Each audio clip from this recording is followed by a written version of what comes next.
Hola a tots i totes, soc la Maria Terrades i avui us vinc a parlar sobre el meu treball de recerca, que tracta de l'alimentació sostenible.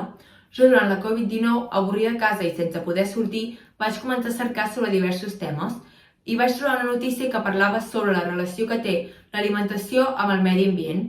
Concretament, explicava que tot el que ingerim al nostre dia a dia realment té un impacte al nostre planeta. Així doncs, un cop vaig arribar a batxillerat, em va semblar interessant parlar d'aquest tema en el meu treball de recerca. A la meva part teòrica vaig diferenciar entre una ramaderia, agricultura i pesca sostenible amb una convencional intensiva. Clarament, aquesta segona és la que fa malbé els recursos naturals del nostre planeta. Per això hem d'optar per una sostenibilitat. Per altra banda, també vaig parlar sobre l'alimentació vegetariana. Jo inicialment pensava que eliminar el consum de productes animals era positiu pel planeta, però realment no, ja que els animals, encara que no ens ho sembli, també generen residus contaminants, com per exemple quan defequen. Per altra banda, també parlo en un treball de recerca sobre el quilòmetre zero i l'alimentació de temporada, és a dir, consumir productes locals i en el temps que toca.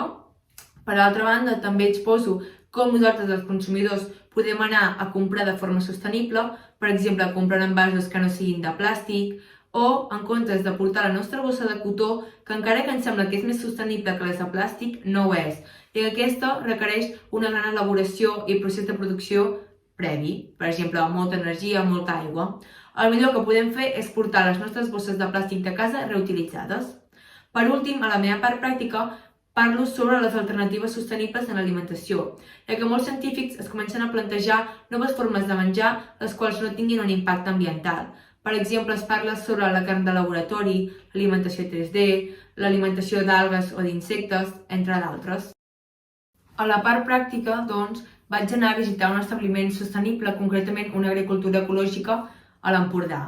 Allà em van fer una visita pel recinte i em van explicar com produïen i quines característiques els diferenciava d'una agricultura convencional.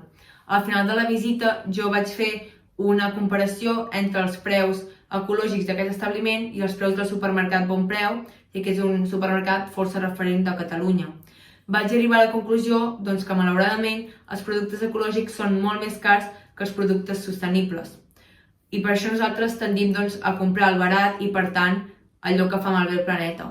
Així que el meu desig per al TDR seria que tots els meus oients i lectors intentessin començar a contribuir en el medi ambient, ja que el meu treball de recerca exposo tot el necessari per a poder aportar un granet de sorra. Moltes gràcies.